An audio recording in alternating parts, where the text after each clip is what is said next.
राजस्थान विधानसभा के चुनाव 25 नवंबर को संपन्न हो चुके हैं। 3 दिसंबर को काउंटिंग के पहले दोनों प्रमुख पार्टियों कांग्रेस और बीजेपी की ओर से ऐसे निर्दलीयों से संपर्क साधने की कोशिश हो रही है जो स्पष्ट रूप से जीत रहे हैं। 2018 में करीब 12 निर्दलीय जीतकर विधानसभा में पहुंचे थे। सरकार बनाने के लिए कांग्रेस को एक विधायक कम पड़ रहा था। इस कारण निर्दलीयों की भूमिका महत्वपूर्ण हो गई थी।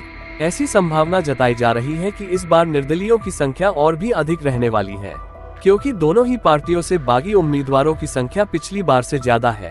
कहा जा रहा है कि उनमें से बड़ी संख्या में बागी प्रत्याशी जीत भी रहे हैं। दरअसल दोनों ही पार्टियों के बागियों को उनके अपने ही दल से अंदरूनी सपोर्ट मिल रहा है। कहा जा रहा है कि प्रदेश की 5 दर्जन सीटों पर बागियों ने अपनी पार्टी की उम्मीदवारों की हालात खराब कर रखी थी। भाजपा में 32 बागी नेता है व कांग्रेस में 22 बागी नेता अंतिम समय तक चुनाव मैदान में डटे थे। बीजेपी में पूर्व मुख्यमंत्री वसुंधरा राजे का गेम प्लान इन निर्दलीयों को लेकर ही है। राजस्थान चुनाव प्रचार के दौरान ये स्पष्ट तौर पर देखने को मिला था कि वसुंधरा ने अपने समर्थक उम्मीदवारों के लिए चुनाव प्रचार तो किया, पर उन जगहों पर अपनी पार्टी उम्मीदवारों के लिए प्रचार करने नहीं गई जहां से उनके समर्थक बागी के रूप में प्रत्याशी हैं।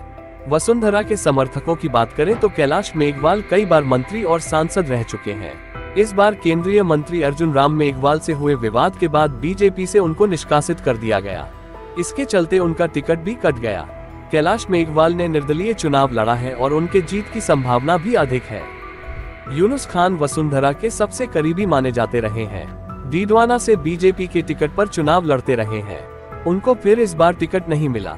अनीता सिंह गुर्जर भी वसुंधरा की करीबी रही है। पार्टी का टिकट नहीं मिलने पर उन्होंने भी निर्दलीय चुनाव लड़ा है। चित्तौड़गढ़ सीट पर भाजपा के मौजूदा विधायक चंद्रभान सिंह भी टिकट न मिलने पर बागी हो गए हैं। कहा जाता है कि 2018 के चुनावों में अशोक गहलोत ने ऐसी चाल चली थी कि कांग्रेस को पूर्ण बहुमत न मिल सके। गहलोत ने कांग्रेस के करीब 1.5 दर्जन बागियों को भी चुनाव में उतार दिया था। गहलोत को पता था कि इनमें करीब दर्जन भर तो चुनाव जीत ही जाएंगे। चुनाव बाद नतीजे वैसे ही आए जैसी गहलोत की तैयारी थी। 2018 में गहलोत ही नहीं, पार्टी के सभी लोग यही समझ रहे थे कि कांग्रेस अगर बहुमत में आती है तो सचिन पायलट का मुख्यमंत्री बनना तय है। पर गहलोत की प्लानिंग काम आई। राजस्थान के कुछ वरिष्ठ पत्रकार यही लिख रहे हैं कि 2018 में राजस्थान में जो हुआ वैसा ही 2023 में होने वाला है। बस इस बार गहलोत की जगह वसुंधरा ने ले ली है। वसुंधरा राजे की यही प्लानिंग है कि बीजेपी को 85 से 90 सीट ही मिले। वसुंधरा राजे के करीब खास 20 लोग बागी की हैसियत से चुनाव मैदान में भाग्य आजमा रहे हैं। अगर ये जीतते हैं तो वसुंधरा को मुख्यमंत्री बनाने के लिए बीजेपी के साथ आएंगे, नहीं तो ये कांग्रेस की सरकार बनवाएंगे। अगर किसी भी पार्टी को बहुमत नहीं मिलता है तो गहलोत और वसुंधरा अपनी अपनी पार्टियों से अंदरूनी डील कर सकते हैं।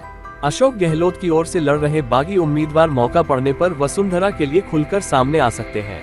इसी तरह वसुंधरा के लोग मौका पड़ने पर अशोक गहलोत की मदद कर सकते हैं। वसुंधरा की तरह गहलोत भी अपनी पार्टी के बागियों के खिलाफ प्रचार करने नहीं गए। गहलोत ने कभी व्यक्तिगत रूप से न तो बागियों को मनाने का प्रयास किया, न ही उन्हें ऐसा न करने का दबाव बनाया, क्योंकि गहलोत को भी पता है कि पार्टी को बहुमत से कम सीटें मिलने पर ही उनकी पूछ होगी, अन्यथा हाईकमान का मन तो कहीं और है। चूंकि वसुंधरा शुरू से केंद्रीय नेतृत्व से पंगा लेती रही है, इसलिए शायद ही सीएम पद के लिए उनके नाम पर केंद्रीय नेतृत्व राजी हो। हालांकि राजनीति संभावनाओं का खेल है, इसलिए निश्चित तौर पर कुछ कहा नहीं जा सकता, क्योंकि हाल के दिनों दोनों ओर से बर्फ पिघलती देखी गई है। वैसे भी कोई बागी विधायक जो वसुंधरा का कितना भी खास हो, अगर चुनाव जीतकर आता तो उसकी स्वामी भक्ति कब बदल जाए ये कहा नहीं जा सकता। उगते सूर्य को सभी सलाम करते हैं। जिस नाम पर पार्टी का केंद्रीय नेतृत्व अपना हाथ रख देगा, वसुंधरा को भी उसकी ही जय जयकार करनी होगी। जागो इंडिया जागो के लिए लोकेश योगी की रिपोर्ट।